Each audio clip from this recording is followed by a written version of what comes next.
내 남편이 나를 버리려 했다는 걸 그날 처음 알았다. 병원 복도에는 소독약 냄새가 진했다. 형광등 불빛이 하얗게 깔린 바닥을 비추고 어디선가 구급차 사이렌 소리가 멀어져 갔다. 나는 중환자실 문 앞에 선 채 떨리는 손으로 문고리를 잡았다. 서연아. 산소호흡기를 낀 남편 장태준이 나를 불렀다. 목소리는 약했지만 눈빛만은 또렷했다. 그 눈이 나를 바라보는 순간 가슴 한쪽이 무너지는 것 같았다. 미안해. 내가 이렇게 됐어. 무슨 소리야? 괜찮아질 거야. 나는 억지로 미소를 지으며 그의 손을 꽉 잡았다. 차갑고 축축한 손. 겨우 37의 나이에 이 사람은 공사장 붕괴 사고로 하반신을 쓸 수 없게 됐다. 의사는 말했다. 척추 손상. 회복 가능성은 거의 없다고. 서연아, 나 부탁이 하나 있어. 태준이 떨리는 손으로 침대 옆 서랍을 열었다. 거기엔 하얀 봉투 하나가 놓여 있었다. 그가 그걸 꺼내 내게 건넸다. 이혼해줘. 순간 귓가가 멍했다. 뭐라고? 이혼해줘, 서연아. 이혼하면 내가 다 가져. 봉투 안에는 이혼 합의서와 도장이 들어 있었다. 나는 그 서류를 멍하니 내려다봤다. 글자가 흐릿하게 번져 보였다. 고모님 유언이야. 태준의 목소리가 조금 더 낮아졌다. 결혼한 사람은 한 푼도 못 받아. 이혼해야만 내가 상속받을 수 있어. 그게 유언 조건이었어. 나는 고개를 들어 그를 바라봤다. 그의 얼굴엔 진심 어린 미안함이 가득했다. 아니, 그렇게 보였다. 태준아, 난 돈 같은 거. 아니야, 내가 받아야 해. 너 혼자 살아야 하잖아. 나 때문에 내 인생까지 망치면 안 돼. 그 말에 눈물이 터졌다. 주르륵 뜨거운 눈물이 볼을 타고 흘러내렸다. 나는 흐느끼며 그의 손을 꽉 쥐었다. 싫어. 난 당신이랑 있을 거야. 돈 따위 필요 없어. 서연아. 당신 혼자 두고 어떻게 가? 난 못 가. 하지만 태주는 고개를 저었다. 그의 눈에도 눈물이 맺혔다. 제발 서연아. 내 마지막 부탁이야. 나는 그 눈빛을 이길 수 없었다. 사랑하는 사람의 마지막 부탁이라고 믿었다. 그래서 떨리는 손으로 도장을 찍었다. 탁 소리와 함께 내 인생이 바뀌는 줄도 모른 채. 그날 밤 2천억 원과 한진개발의 모든 지분이 내 이름으로 넘어왔다. 하지만 단 3시간 후 나는 믿을 수 없는 사진 한 장을 받게 된다. 호텔 라운지에서 샴페인을 들고 환하게 웃고 있는 남편. 그리고 그 옆에 선 낯선 여자. 그 순간 모든 것이 멈췄다. 유언장이 펼쳐진 순간 모든 것이 시작됐다. 일주일 전의 일이었다. 고모 한미정의 장례식장은 조문객들로 가득했다. 한진그룹 창립자, 부동산 재벌, 서울 강남의 빌딩 10채를 소유한 여자. 사람들은 그녀를 그렇게 불렀다. 하지만 나에게 고모는 그저 따뜻한 사람이었다. 부모님이 일찍 돌아가신 후 나를 걷어 키워준 유일한 가족. 서연아, 울지 마. 태준이 내 어깨를 감싸 안았다. 나는 그의 품에 얼굴을 묻고 흐느꼈다. 검은 상복 자락이 바닥에 축 늘어졌다. 고모가 그렇게 떠나실 줄 몰랐어. 갑작스러운 심장마비였잖아. 누구도 예상 못했어. 그의 목소리는 차분했다. 너무 차분했다. 지금 생각해보면 그때부터 이상했다. 장례식이 끝난 다음 날 변호사 정도윤이 우리를 불렀다. 한진개발 본사 20층 회의실. 창밖으론 한강이 유유히 흐르고 있었다. 테이블 위엔 고모의 유언장이 놓여 있었다. 유언 낭독을 시작하겠습니다. 정 변호사의 목소리가 조용히 울렸다. 회의실엔 나와 태준, 그리고 회사 임원 3명이 앉아 있었다. 모두의 시선이 그 한 장의 종이에 쏠렸다.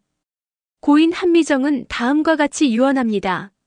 나의 전 재산과 한진개발의 모든 지분은 배우자 관계가 종료된 자에게 상속한다. 순간 공기가 멈췄다. 뭐라고요? 내가 되물었다. 정 변호사는 안경을 고쳤으며 다시 한번 또박또박 말했다. 배우자 관계가 종료된 자, 즉 이혼한 사람에게만 상속됩니다. 그게 무슨... 나는 이해할 수 없었다. 왜 고모는 이런 조건을 달았을까? 옆에 앉은 태준을 힐끗 쳐다봤다. 그의 표정은 놀란 듯 했지만 눈빛 깊은 곳엔 묘한 빛이 흘렀다. 그때는 몰랐다. 그가 이미 이 유언장을 봤다는 것을. 고인께서는 생전에 이렇게 말씀하셨습니다. 신뢰는 언제나 계약으로 증명된다. 그리고 사람의 본성은 돈 앞에서 드러난다. 정 변호사의 말에 회의실이 무거워졌다. 나는 가슴이 답답했다. 고모는 왜 나를 시험하려 했을까? 아니, 혹시 태준을? 유언 집행은 조건이 충족되는 즉시 자동으로 이루어집니다. 이상입니다. 회의가 끝나고 우리는 집으로 돌아왔다. 차 안은 조용했다. 태준은 운전대를 잡은 채 아무 말도 하지 않았다. 나는 창밖을 보며 중얼거렸다. 이상해. 고모가 왜 그런 조건을 달았을까? 글쎄, 평소 성격이 특이하셨잖아. 태준의 대답은 건조했다. 그날 밤 그는 서재에 혼자 들어가 문을 잠갔다. 나는 거실 소파에 앉아 고모의 사진을 바라봤다. 사진 속 고모는 차갑게 미소 짓고 있었다. 배우자 관계가 종료된 자. 그 말이 계속 머릿속을 맴돌았다.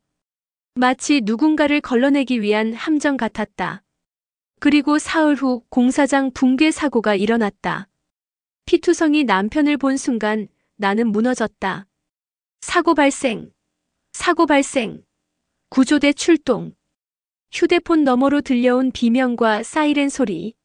나는 핸드백도 제대로 챙기지 못한 채 현장으로 달려갔다. 강남구 재개발 현장. 태준이 손해평가일로 나간 바로 그곳이었다. 도착했을 때 현장은 아수라장이었다. 무너진 철골 더미, 흙먼지가 자욱한 공기, 구급차의 붉은 불빛이 어둠을 가르고 있었다. 태준아! 나는 미친 듯이 소리쳤다. 구조대원 하나가 나를 막아섰다. 보호자이십니까? 저쪽입니다. 그가 가리킨 곳엔 들것에 실려있는 사람이 있었다.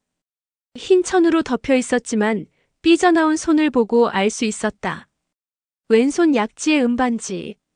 내가 결혼기념일에 선물한 것. 태준아! 나는 달려가 그의 손을 잡았다. 차갑고 떨리는 손. 그의 얼굴은 피로 범벅이었고 눈은 간신히 떠진 상태였다. 서연아. 말하지 마. 괜찮아. 금방 병원 가. 구급차 안에서 나는 그의 손을 놓지 않았다. 사이렌이 울리고 도시의 불빛이 창밖으로 스쳐 지나갔다. 구급대원이 급하게 링거를 꽂고 산소 마스크를 씌웠다. 태준은 가쁜 숨을 몰아쉬며 내 손을 꽉 쥐었다. 미안해, 서연아. 무슨 소리야? 당신 잘못 아니잖아. 하지만 그의 눈엔 눈물이 고여 있었다. 왜인지 그 눈물이 이상하게 느껴졌다. 슬픔보다는 다른 무언가. 응급실 문이 열리고 의료진이 그를 실어 날랐다. 나는 복도에 주저앉아 울었다. 무릎이 바닥에 닿고 손바닥이 차가운 타일을 짚었다. 형광등 불빛이 너무 밝아서 눈이 부셨다. 3시간이 지났다. 수술실 불이 꺼졌다. 의사가 나왔다. 그의 표정은 무거웠다. 보호자이십니까? 네. 제 남편이에요. 어떻게 됐어요? 척추 3번, 4번 골절입니다. 수술은 성공적으로 끝났지만 의사가 말을 흐렸다. 나는 다급하게 물었다. 하지만요? 하지만 뭐예요? 하반신 마비 가능성이 높습니다. 지금으로선 걷기 어려울 것 같습니다. 그 말에 세상이 무너지는 것 같았다. 나는 벽에 기대선 채 목이 메었다. 재활 치료를 받으면 조금이라도 나아질 수 있나요? 솔직히 말씀드리면 회복 가능성은 10% 미만입니다. 의사는 차트를 덮으며 조용히 말했다. 최선을 다하겠습니다. 하지만 각오는 하셔야 할 것 같습니다. 중환자실로 옮겨진 태준을 보러 갔을 때 그는 천장을 멍하니 바라보고 있었다. 산소호흡기 소리만이 규칙적으로 울렸다. 나는 조용히 그의 곁에 앉아 손을 잡았다. 태준아, 나 여기 있어. 그가 천천히 고개를 돌려 나를 봤다. 눈빛은 텅 비어 있었다. 서연아, 이제 끝났어. 무슨 소리야? 시작도 안 했는데. 아니야. 난 이제 아무것도 할 수 없어. 다리도 못 쓰고 너한테 짐만 될 거야. 그런 소리 하지 마. 우리 함께 이겨낼 거야. 하지만 태주는 고개를 저었다. 그리고 나직이 속삭였다. 미안해, 서연아. 정말 미안해. 그날 밤 나는 병원 복도 의자에 앉아 밤을 샜다. 창밖으론 비가 내리고 있었다. 빗소리가 유리창을 두드렸다. 나는 무릎을 끌어안고 중얼거렸다. 괜찮아질 거야. 우리 괜찮아질 거야. 하지만 그때는 몰랐다. 이 모든 것이 계획된 연극이었다는 것을. 그 붕괴 사고가 완벽하게 조작된 무대였다는 것을. 상속이 실행된 순간 내 인생이 뒤집혔다. 이혼 도장을 찍은 다음 날 아침이었다. 휴대폰이 쉴 새 없이 울렸다. 문자 알림, 카카오톡, 이메일. 화면을 켜는 순간 나는 숨이 멎는 줄 알았다. KB국민은행 윤서연 고객님, 2천억 원이 입금되었습니다. 한국투자증권 한진개발주 보통주 150만 주명의 변경 완료. 법무법인 정합 한진개발 강남 4억 외 건물 9개 동 소유권 이전 완료. 손이 떨렸다. 숫자가 너무 많아서 제대로 세어지지도 않았다. 2천억? 아니, 그 이상. 나는 침대에 앉은 채 멍하니 화면을 바라봤다. 이게 진짜야? 병원 중환자실에 누워있는 태준의 얼굴이 떠올랐다. 이혼하면 내가 다 가져. 그 말이 거짓이 아니었다. 정말로 모든 것이 내 이름으로 넘어왔다. 나는 서둘러 옷을 입고 법무법인 정합으로 향했다. 20층 회의실. 정도윤 변호사가 나를 기다리고 있었다. 축하드립니다, 윤서연님. 그는 차분한 목소리로 서류를 내밀었다. 고인 한미정님의 유언에 따라 배우자 관계 종료가 확인되었습니다. 상속 절차가 모두 완료되었습니다. 테이블 위엔 두툼한 서류 뭉치가 놓여 있었다. 한진개발 지분 100%, 강남 서초용산 일대 건물 9개 동, 예금 2천억 원, 그리고 미술품 꼴동품 목록까지. 이 모든 게 제 거예요? 네. 법적으로 귀하가 유일한 상속인입니다. 나는 서류를 한 장씩 넘겼다. 글자들이 흐릿하게 보였다. 기쁨보다는 혼란이 먼저 밀려왔다. 고모는 왜 이런 조건을 다셨을까요? 정 변호사는 잠시 말을 멈췄다. 그리고 조용히 말했다. 고인께서 생전에 하신 말씀이 있습니다. 돈은 사람을 바꾸는 게 아니라 사람의 본성을 드러낸다. 아마도 그 말씀이 답일 겁니다. 나는 창밖을 바라봤다. 한강이 유유히 흐르고 빌딩 숲이 햇살을 반사하고 있었다. 이 모든 게 내 것이라니. 믿기지 않았다. 상속세 처리와 회사 경영권 이전은 일주일 내로 완료됩니다. 혹시 궁금하신 점 있으시면 언제든 연락 주십시오. 나는 고개를 끄덕이고 회의실을 나왔다. 엘리베이터 안에서 거울에 비친 내 얼굴을 봤다. 창백하고 눈가엔 다크서클이 짙게 깔려 있었다. 이게 상속받은 사람의 얼굴일까? 집으로 돌아오는 길 나는 태준에게 전화를 걸었다. 여보세요? 태준아, 나야. 상속 다 됐어. 전화 너머로 그의 숨소리가 들렸다. 잠깐의 침묵 후 그가 말했다. 그래, 다행이다. 이제 너 혼자 잘 살 수 있겠네. 무슨 소리야? 우리 같이 살 건데. 서연아, 난 이제 짐이야. 너 혼자 사는 게 나아. 그런 소리 하지 마. 내일 병문안 갈게. 전화를 끊고 나서 나는 한숨을 내쉬었다. 2천억이 생겼지만 가슴은 무거웠다. 다음 날 아침 휴대폰 알림이 또 울렸다. KB국민은행 윤서연 고객님, 대출 400억 원이 실행되었습니다. 나는 화면을 멍하니 바라봤다. 대출? 400억? 나는 대출 받은 적이 없었다. 손이 떨려서 은행 앱을 켰다. 거래 내역을 확인하는 순간 심장이 쿵 내려앉았다. 대출 실행일 2025년 10월 21일. 서명 윤서연 도장 날인 확인. 도장? 나는 서랍을 열어 도장통을 뒤졌다. 내 도장은 그대로 있었다. 그렇다면 이건 복제. 손이 바들바들 떨렸다. 누가 내 도장을 복제했지? 도장을 복제할 수 있는 사람은 단 2명뿐이었다. 나 그리고 태준. 그 이름이 입 밖으로 나오는 순간 모든 퍼즐이 맞춰지기 시작했다. 사고, 이혼, 상속, 그리고 대출. 나는 휴대폰을 꺼내 정도윤 변호사에게 전화를 걸었다. 변호사님, 급하게 여쭤볼 게 있습니다. 제 명의로 대출이 실행됐는데 저는 신청한 적이 없어요. 전화 너머로 키보드 두드리는 소리가 들렸다. 지금 확인해 보겠습니다. 잠시만요. 30초 후 그의 목소리가 낮아졌다. 윤서연님, 이건 위조입니다. 진실이 드러나는 순간 나는 모든 것을 의심하기 시작했다. 정도윤 변호사의 사무실로 다시 찾아간 건 그날 오후였다. 책상 위엔 은행에서 팩스로 받은 대출 서류가 펼쳐져 있었다. 변호사는 돋보기로 서류를 들여다보다가 한숨을 내쉬었다.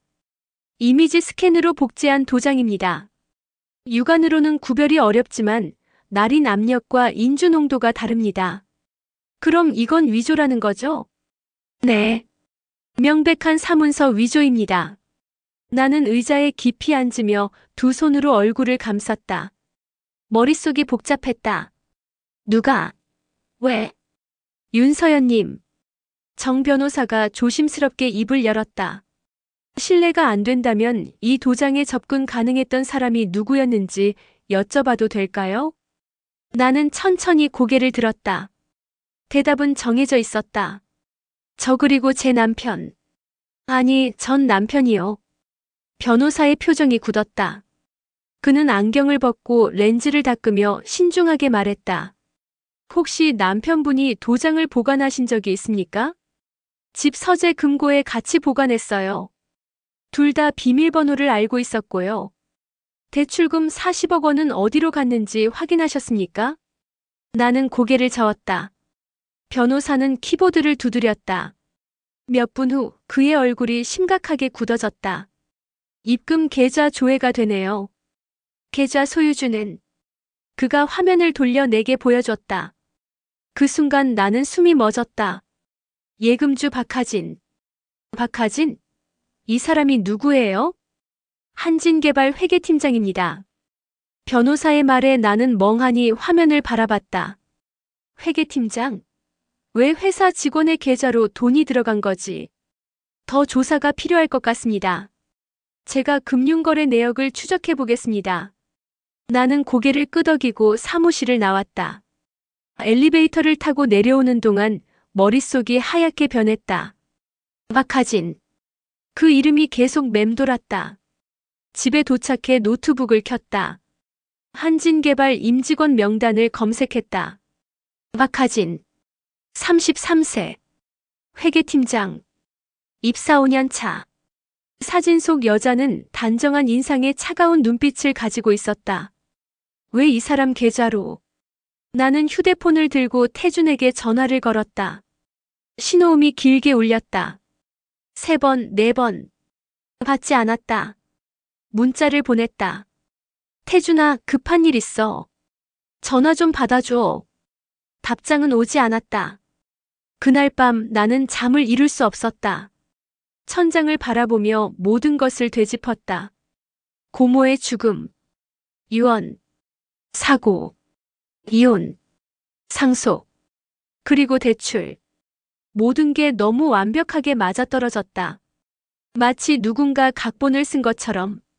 다음 날 아침 정 변호사에게서 전화가 왔다. 윤서연님, 추가 정보를 확인했습니다.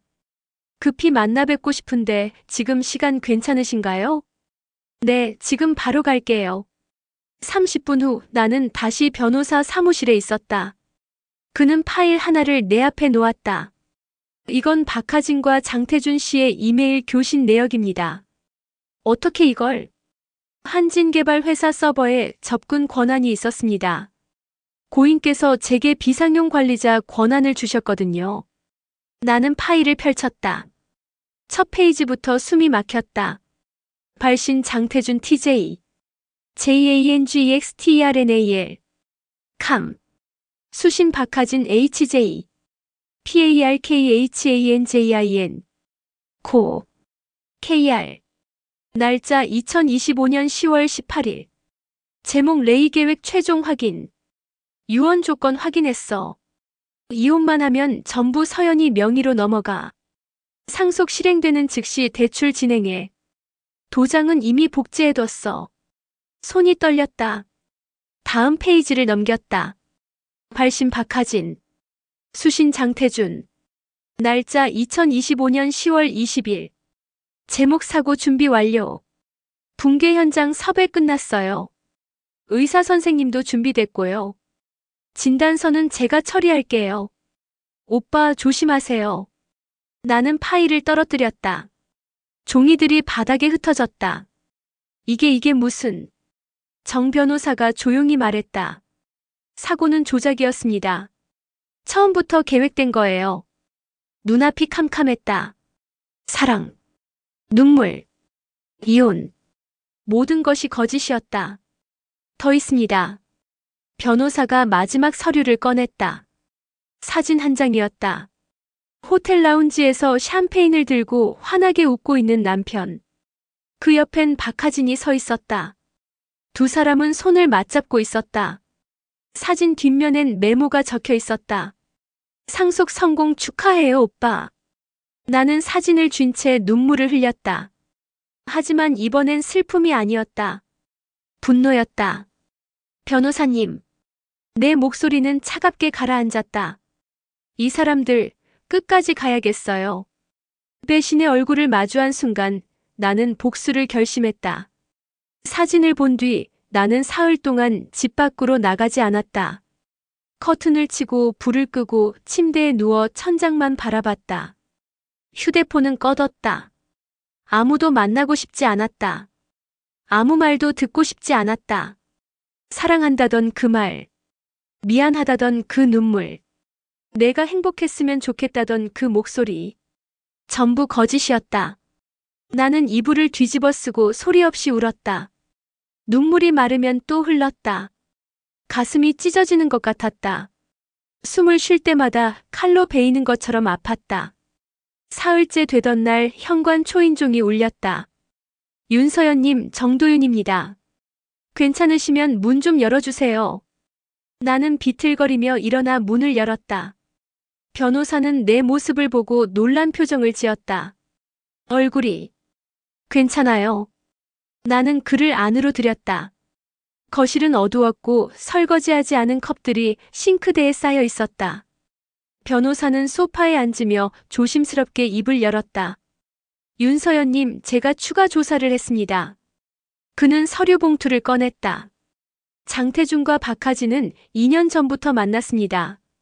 호텔 예약 기록, 신용카드 사용 내역, 문자 메시지 모두 확보했습니다. 나는 서류를 받아들었다. 손이 떨렸지만 이번엔 눈물이 나오지 않았다. 회사 비자금도 발견했습니다. 박하진이 회계팀장 권한으로 유령 계좌를 만들어 자금을 빼돌렸어요. 총 80억 원가량입니다. 80억. 장태준과 박하진은 이미 해외 도피 계획까지 세워둔 상태입니다. 다음 달 싱가포르행 항공권도 예매되어 있어요. 나는 서류를 내려놓고 창밖을 바라봤다.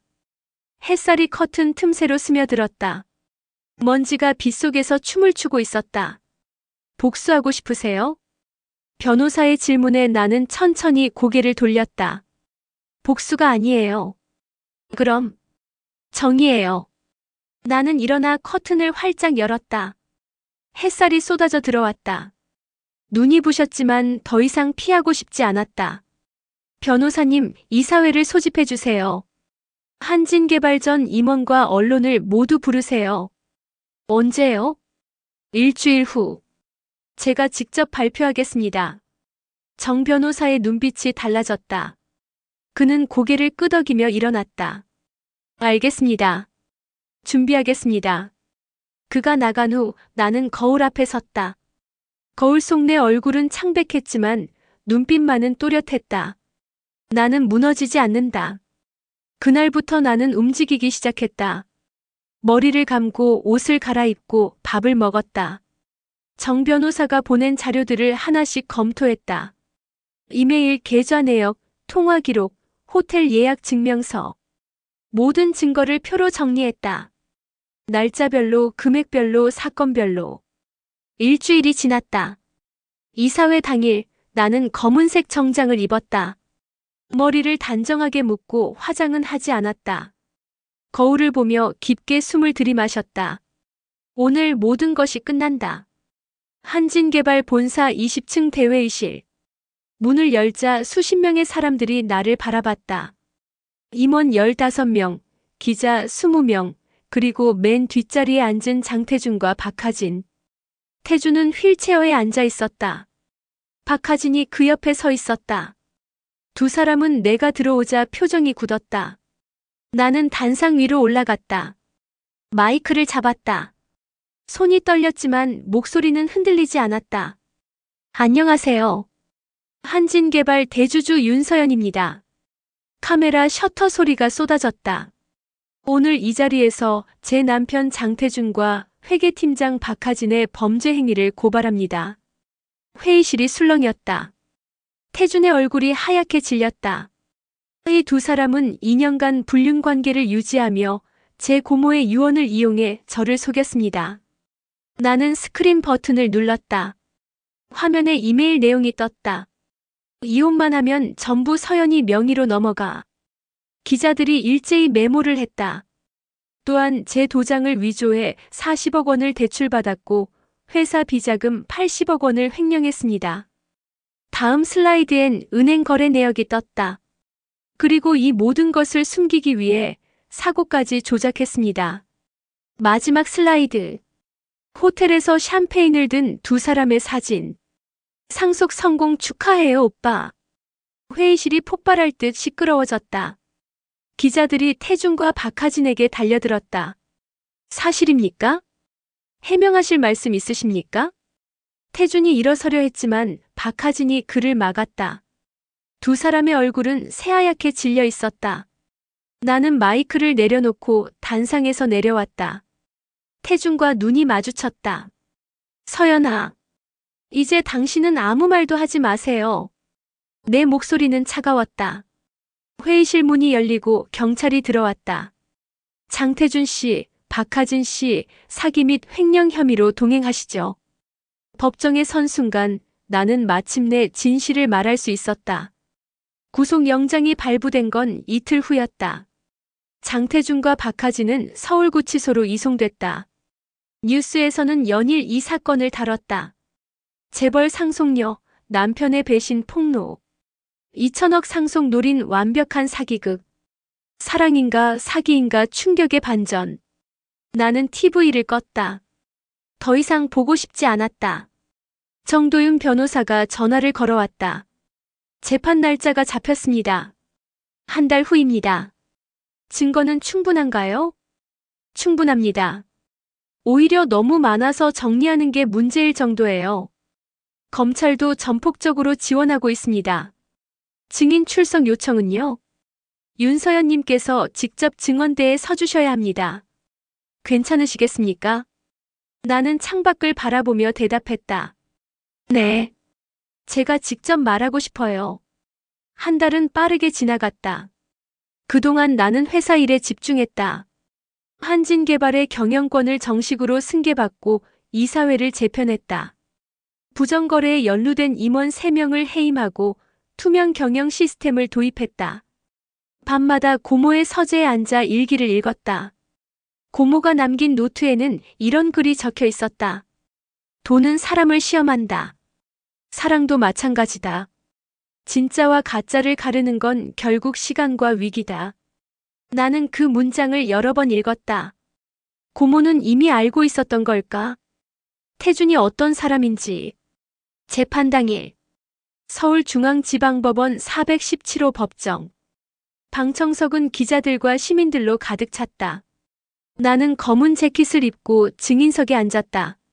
맞은편엔 죄수복을 입은 장태준과 박하진이 있었다. 태준은 나를 똑바로 쳐다보지 못했다. 고개를 숙인 채 손만 비비고 있었다.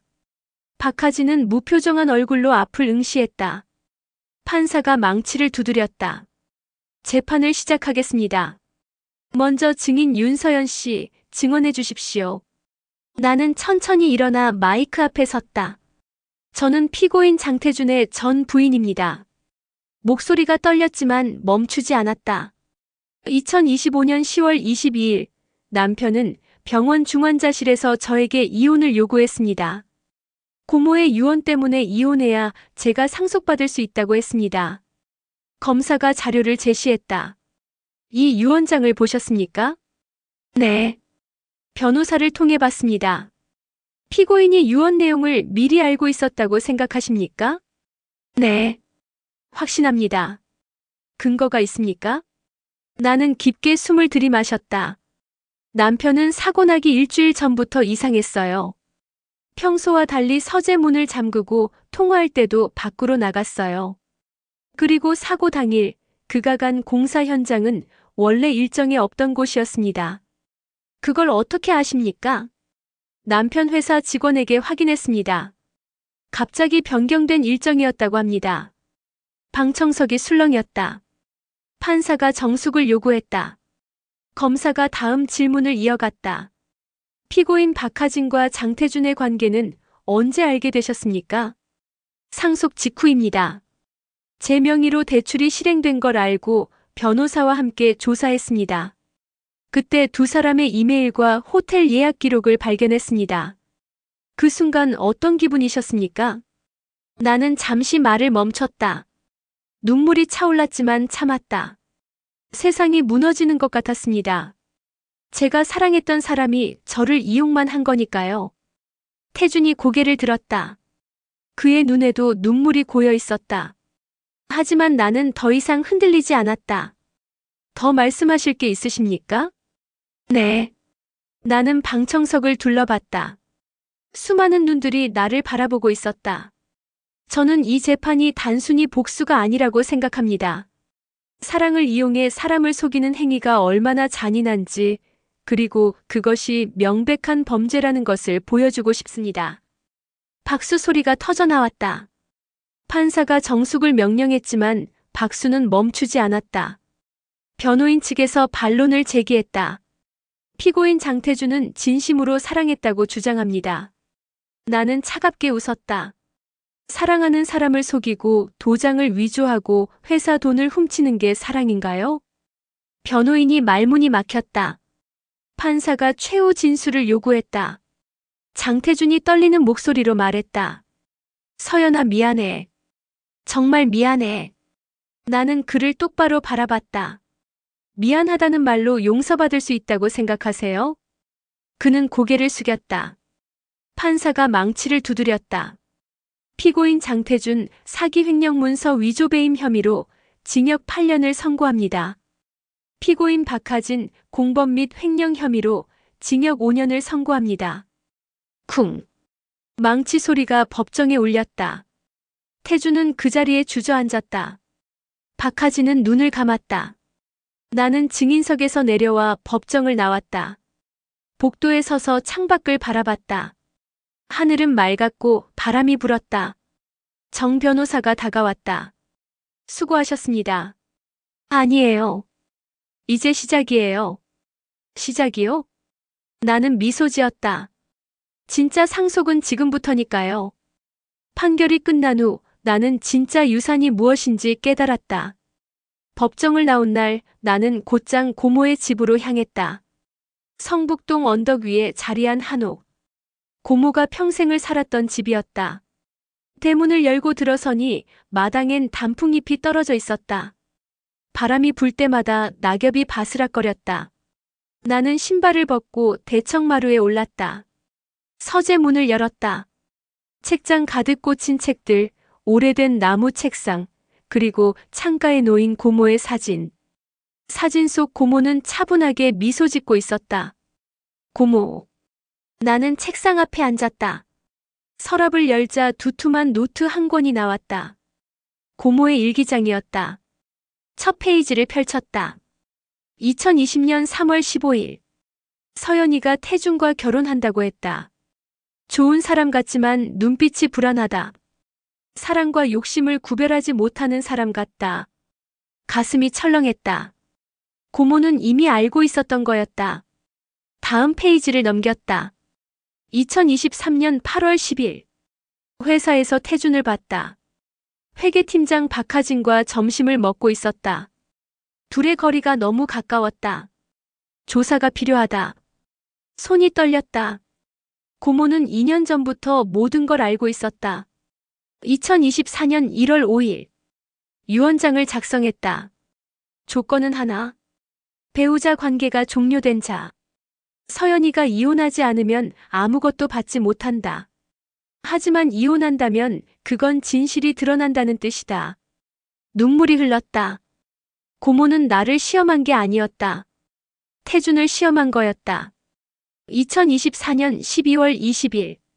내 시간이 얼마 남지 않았다. 서연이에게 미안하다. 하지만 이 방법밖에 없었다. 돈은 사람을 바꾸지 않는다. 단지 드러낼 뿐이다. 마지막 페이지엔 편지가 끼워져 있었다. 봉투에는 서연에게라고 적혀 있었다. 떨리는 손으로 편지를 꺼냈다. 사랑하는 서연에게. 이 편지를 읽고 있다면 넌 이미 모든 진실을 알게 됐을 거야. 미안하다. 고모가 잔인했다는 걸 안다. 하지만 내가 진실을 알아야 했어. 사랑이라는 이름으로 너를 이용하는 사람을 곁에 둘 수 없었어. 유언 조건을 만든 이유는 단 하나야. 태준이 진짜 너를 사랑한다면 절대 이혼하지 않을 거라고 믿었거든. 하지만 그가 돈을 택한다면 그건 내가 빠져나올 수 있는 유일한 기회가 될 거라고 생각했어. 넌 지금 아프겠지. 배신당했다는 사실에 무너졌을 거야. 하지만 서연아, 이건 끝이 아니야. 시작이야. 내가 너에게 준 건 돈이 아니야. 자유야. 거짓된 사랑에서 벗어날 자유. 그리고 내 힘으로 다시 설 수 있는 기회. 돈은 도구일 뿐이야. 그걸로 뭘 하느냐가 중요해. 복수. 그것도 괜찮아. 하지만 그보다 더 의미 있는 일을 해줬으면 좋겠어. 신뢰를 잃은 사람들에게 다시 신뢰를 줄 수 있는 사람이 되길 바라. 사랑해, 서연아. 고모 한미정. 편지를 읽고 나서 나는 한참을 울었다. 소리내어 목이 쉴 때까지. 고모는 나를 지키려 했던 거였다. 잔인한 방법으로, 하지만 유일한 방법으로. 다음 날 나는 한진개발 이사회를 소집했다. 저는 오늘 중요한 결정을 발표하려 합니다. 임원들이 긴장한 표정으로 나를 바라봤다. 한진개발의 경영 방침을 전면 재편합니다. 투명 경영, 윤리 경영, 사회 환원 경영. 이 세 가지를 중심으로 회사를 운영하겠습니다. 구체적으로는요? CFO가 물었다. 첫째, 모든 회계 자료를 분기별로 공개합니다. 둘째, 임직원 윤리 강령을 새로 만들고 위반 시 즉시 해임합니다. 셋째, 순이익의 30%를 사회에 환원합니다. 30%요? 그건 너무. 고모께서 만드신 회사입니다. 그 뜻을 이어가는 게 제 책임입니다. 회의실이 조용해졌다. 나는 창밖을 바라보며 말을 이었다. 그리고 재단을 설립합니다. 이름은 신뢰재단입니다. 어떤 재단인가요? 재산 사기 피해자, 경제적 배신을 당한 사람들을 돕는 재단입니다. 법률 지원, 심리 상담, 재기자금 지원까지 모두 무료로 제공합니다. 정도윤 변호사가 고개를 끄덕였다. 좋은 결정입니다. 제 개인 재산 500억을 재단에 출연하겠습니다. 매년 회사 수익의 일부도 추가로 기부할 예정입니다. 임원들이 박수를 쳤다. 나는 처음으로 진심으로 미소 지었다. 회의가 끝난 후 나는 고모의 서재로 돌아갔다. 책상 위에 편지를 펼쳐두고 조용히 말했다. 고모, 저 이제 알겠어요. 진짜 유산이 뭔지. 창밖으로 석양이 지고 있었다. 붉은 노을이 서재를 물들였다. 돈이 아니라 신뢰였어요. 사람을 믿을 수 있는 힘. 그게 고모가 주신 진짜 선물이었죠. 나는 편지를 접어 가슴에 품었다. 고맙습니다, 고모. 이제 저도 누군가에게 그 선물을 전하겠습니다. 밤이 왔다. 별이 떴다. 나는 마루에 앉아 하늘을 올려다봤다. 이혼은 끝이 아니었다. 진실을 향한 시작이었다. 1년 후 나는 새로운 삶을 살고 있었다. 신뢰재단 사무실은 강남역 인근 빌딩 5층에 있었다. 아침 9시 나는 커피를 들고 사무실 문을 열었다. 직원 12명이 각자 자리에서 상담 전화를 받고 서류를 정리하고 피해자들을 만나고 있었다. 이사님 좋은 아침입니다. 사무국장 김미래가 웃으며 인사했다. 오늘 상담 예약이 5건 있습니다. 그리고 법률 지원 요청이 3건 더 들어왔어요. 고마워요. 자료 준비됐나요? 네, 책상 위에 올려뒀습니다. 나는 이사장실로 들어갔다. 책상 위엔 상담 신청서들이 가지런히 정리되어 있었다. 한 장씩 읽어 내려갔다. 남편이 제 명의로 대출을 받아 사라졌습니다. 도와주세요. 사업 파트너가 계약서를 위조해 회사 지분을 가져갔습니다. 연인이 결혼 자금을 들고 도망갔습니다. 모두 나와 비슷한 이야기들이었다. 신뢰를 이용당한 사람들. 사랑을 믿었다가 배신당한 사람들. 첫 번째 상담자가 들어왔다. 30대 중반의 여성이었다. 눈가가 퉁퉁 부어 있었다. 앉으세요. 나는 따뜻하게 미소 지으며 의자를 권했다. 그녀는 조심스럽게 앉았다. 저는 남편 명의로 집을 샀는데 이혼하자마자 남편이 집을 팔아버렸어요. 제 돈으로 산 건데. 그녀의 목소리가 떨렸다. 증거가 있나요? 통장 거래 내역이나 계약서 같은 거요. 네, 여기 있어요. 그녀가 서류 봉투를 꺼냈다. 나는 하나씩 확인했다. 충분합니다. 소송으로 돌려받을 수 있어요. 하지만 변호사 비용이. 재단에서 전액 지원합니다. 걱정하지 마세요. 그녀의 눈에 눈물이 고였다. 정말 괜찮은 건가요? 네. 저도 같은 일을 겪었으니까요. 나는 그녀의 손을 잡았다. 혼자가 아니에요. 우리가 함께 싸울게요. 그녀는 고개를 숙이고 울었다. 나는 티슈를 건네며 조용히 기다렸다. 오후에는 기자 간담회가 있었다. 재단 설립 1주년을 맞아 성과를 발표하는 자리였다. 회의실엔 기자 20명이 모였다. 지난 1년간 신뢰재단은 총 347명의 피해자를 도왔습니다. 스크린에 통계 자료가 떴다. 법률 지원 180건, 심리 상담 420회, 재기 자금 지원 67건. 소송 승소율은 92%입니다. 박수가 터져 나왔다. 재단 운영 자금은 어떻게 마련하십니까? 한 기자가 질문했다. 제 개인 재산과 한진개발 수익 일부로 충당합니다. 또한 기업과 개인 후원금도 받고 있습니다. 앞으로의 계획은요? 전국으로 지부를 확대할 예정입니다. 부산, 대구, 광주에 먼저 지부를 열고 점차 전국으로 넓혀갈 계획입니다. 개인적인 질문 하나만 더 하겠습니다. 전 남편을 용서하셨습니까? 나는 잠시 말을 멈췄다. 모든 카메라가 나를 향했다. 용서는 아직 모르겠습니다. 하지만 이제 그 사람 때문에 제 인생이 멈춰 있진 않습니다. 그럼 미움은요? 미움도 없습니다. 단지 안타까울 뿐이에요. 진짜 소중한 게 뭔지 모르고 살았던 사람이니까요. 간담회가 끝난 후 나는 혼자 한강공원을 걸었다. 저녁 노을이 강물에 비쳤다. 사람들이 자전거를 타고 산책을 하고 돗자리를 펴고 앉아 있었다. 벤치에 앉아 휴대폰을 켰다. 메시지 하나가 와 있었다. 발신 알 수 없음. 서연아, 나야. 출소했어. 만날 수 있을까? 장태준이었다. 나는 한참을 화면을 바라봤다. 손가락이 답장 버튼 위에서 멈췄다. 만나야 할까? 고민했지만 결국 답장을 보내지 않았다. 메시지를 삭제했다. 이제 그 사람은 내 인생에 없어. 나는 휴대폰을 가방에 넣고 강을 바라봤다. 바람이 불었다. 머리카락이 날렸다. 고모 잘 보고 계시죠? 하늘을 올려다봤다. 구름 사이로 석양이 비치고 있었다. 저 이제 괜찮아요. 아프지 않아요. 그리고 행복해요.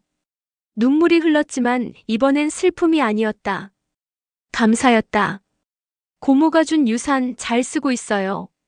신뢰로 무너진 사람들에게 다시 신뢰를 주고 있어요. 석양이 점점 지고 있었다. 나는 벤치에서 일어나 천천히 걸었다. 강변길을 따라 불빛이 하나씩 켜지기 시작했다. 도시가 깨어나고 있었다. 나도 다시 깨어났다. 배신의 어둠에서 신뢰의 빛으로. 1년 전 이혼 도장을 찍을 때만 해도 세상이 무너지는 줄 알았다. 하지만 지금은 안다. 그날이 내 인생의 끝이 아니라 진짜 시작이었다는 것을. 새로운 시작은 조용히 찾아왔다. 2년이 흘렀다. 신뢰재단은 이제 전국 7개 도시에 지부를 두고 있었다. 서울, 부산, 대구, 광주, 대전, 인천, 그리고 제주. 지난 2년간 우리는 1000명이 넘는 피해자들을 도왔다. 어느 봄날 오후 나는 고모의 서재에 앉아 있었다. 이제 이곳은 내가 가장 자주 찾는 공간이 되었다. 책을 읽고 생각을 정리하고 다음 계획을 세우는 곳. 책상 위엔 고모의 사진과 편지가 여전히 놓여 있었다. 창밖으로 벚꽃이 흩날렸다. 바람에 날린 꽃잎이 유리창에 부딪혔다가 떨어졌다. 노트북을 열고 메일을 확인했다. 감사 편지가 20통쯤 와 있었다. 의사님 덕분에 제 돈을 돌려받았습니다. 감사합니다.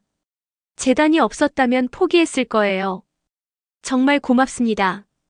다시 살 용기를 얻었습니다. 고맙습니다. 하나씩 읽으며 미소 지었다. 이게 고모가 원했던 거였구나.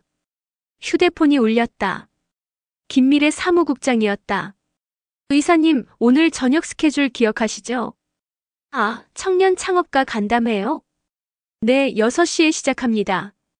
그리고 한 가지 더 오늘 특별한 분이 오신대요. 특별한 분? 네, 가시면 아실 거예요. 전화를 끊고 옷을 갈아입었다. 베이지색 블라우스에 검은색 팬츠. 거울을 보니 2년 전보다 표정이 밝아져 있었다. 많이 변했네, 나. 저녁 6시 강남 세미나룸. 청년 창업가 30명이 모여 있었다. 나는 무대에 올라 마이크를 잡았다. 안녕하세요. 신뢰재단 이사장 윤서연입니다. 박수가 쏟아졌다. 오늘은 사업을 시작하는 여러분에게 제가 배운 것을 나누고 싶어서 왔습니다. 스크린에 사진 한 장이 떴다. 고모 한미정의 모습이었다. 이분은 제 고모입니다. 한진개발을 만든 분이죠. 고모는 평생 이렇게 말씀하셨어요. 사업의 본질은 돈이 아니라 신뢰다. 청중들이 메모를 시작했다. 저는 2년 전 가장 가까운 사람에게 배신당했습니다. 사랑한다던 사람이 돈 때문에 저를 이용했죠. 장내가 조용해졌다. 그 경험이 저를 무너뜨렸습니다. 하지만 동시에 진짜 중요한 게 뭔지 깨닫게 해줬어요. 나는 잠시 말을 멈추고 청중을 둘러봤다. 사업에서도 마찬가지입니다. 돈은 결과일 뿐이에요. 진짜 중요한 건 사람과의 신뢰 약속을 지키는 것, 정직하게 일하는 것입니다. 한 청년이 손을 들었다. 질문 있습니다. 배신당한 후에도 다시 사람을 믿을 수 있었나요? 나는 미소 지었다. 쉽지 않았어요. 한동안은 모든 사람이 의심스러웠죠. 하지만 깨달았어요. 한 사람의 배신이 모든 사람을 의미하진 않는다는 것을. 어떻게 극복하셨어요? 선택했습니다. 미움에 갇혀 살 것인가, 아니면 더 나은 사람이 될 것인가. 저는 후자를 택했어요. 박수가 터져나왔다. 강연이 끝난 후 한 남자가 다가왔다. 30대 후반, 편안한 인상에 따뜻한 눈빛을 가진 사람이었다. 좋은 강연이었습니다. 감사합니다. 저는 정우진이라고 합니다. 사회적 기업을 운영하고 있어요. 그가 명함을 건넸다. 희망공작소 대표 정우진이라고 적혀 있었다. 청년 실업자들에게 기술을 가르치고 취업을 돕는 일을 합니다. 멋진 일 하시네요. 의사님의 재단과 협력할 수 있으면 좋겠습니다. 함께 할 수 있는 프로젝트가 있을 것 같아서요. 나는 그의 눈을 봤다. 진심이 느껴졌다. 좋아요.